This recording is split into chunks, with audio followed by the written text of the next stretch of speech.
जय श्री राम। गत अध्याय में योगेश्वर श्री कृष्ण ने गुप्त राजविद्या का चित्रण किया जो निश्चित ही कल्याण करती है। इस अध्याय में उनका कथन है, महाबाहु अर्जुन, मेरे परम रहस्ययुक्त वचन को फिर भी सुन। यहां उसी को दूसरी बार कहने की आवश्यकता क्या है? वस्तुतः साधक को पूर्ति पर्यंत खतरा है।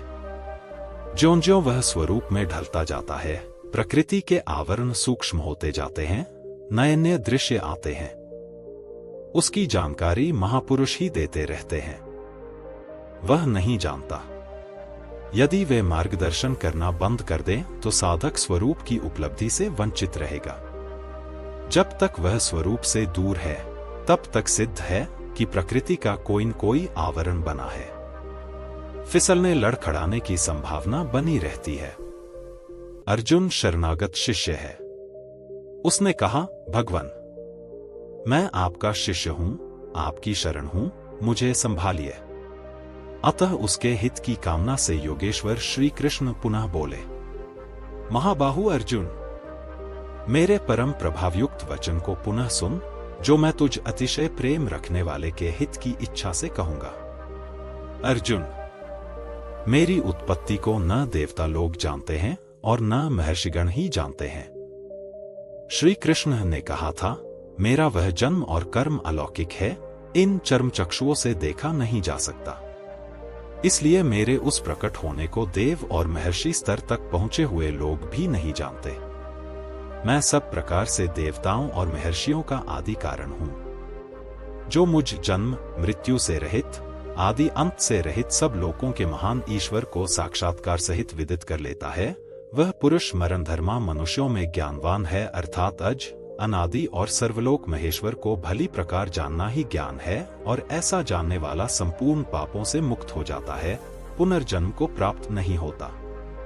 श्री कृष्ण कहते हैं कि यह उपलब्धि भी मेरी ही देन है। अर्जुन, निश्चयात्मिका बुद्धि, साक्षात्कार सहित जानकारी, लक्ष्य में विवेक पूर्वक प्रवृत्ति, क्षमा, शाश्वत सत्य, इंद्रियों का दमन, मन का शमन, अंतःकरण की प्रसन्नता, चिंतन पथ के कष्ट, परमात्मा की जागृति, स्वरूप के प्राप्ति काल में सर्वस्व का विलय, इष्ट के प्रति अनुशासनात्मक भय और प्रकृति से निर्भयता तथा अहिंसा अर्थात अपने आत्मा को अधोगति में न पहुंचाने का आचरण, समता जिसमें विषमता न हो, संतोष, तप मन सहित इंद्रियों को लक्ष्य के अनुरूप तपाना, दान अर्थात सर्वस्व का समर्पण, भगवत पथ में मान अपमान का सहन, इस प्रकार प्राणियों के उपर्युक्त भाव मुझसे ही होते हैं। ये सभी भाव दैवी चिंतन पद्धति के लक्षण हैं। इनका अभाव ही आसुरी संपद है।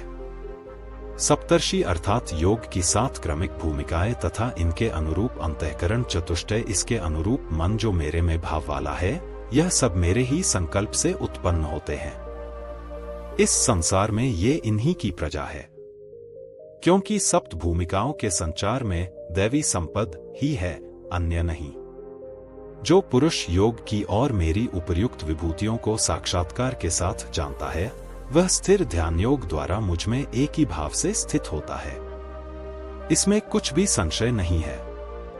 जिस प्रकार वायुरहित स्थान में रखे दीपक की लौ सीधी जाती है, कंपन नहीं होता, योगी के जीते हुए चित्त की यही परिभाषा है। प्रस्तुत श्लोक में अविकंपन शब्द इसी आशय की ओर संकेत करता है। मैं संपूर्ण जगत की उत्पत्ति का कारण हूं, मुझसे ही संपूर्ण जगत चेष्टा करता है, इस प्रकार मानकर श्रद्धा और भक्ति से युक्त विवेकी जन मेरा निरंतर भजन करते हैं। तात्पर्य यह है कि योगी द्वारा मेरे अनुरूप जो प्रवृत्ति होती है, उसे मैं ही किया करता हूं। वह मेरा ही प्रसाद है।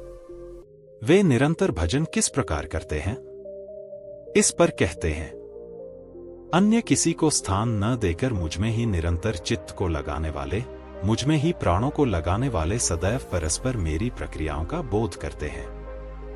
मेरा गुणगान करते हुए ही संतुष्ट होते हैं तथा निरंतर मुझमें ही रमण करते हैं। निरंतर मेरे ध्यान में लगे हुए तथा प्रेम पूर्वक भजने वाले उन भक्तों को मैं वह बुद्धियोग अर्थात योग में प्रवेश वाली बुद्धि देता हूं, जिससे वे मुझे प्राप्त होते हैं, अर्थात योग की जागृति ईश्वर की देन है। जय श्री राम। हर हर महादेव।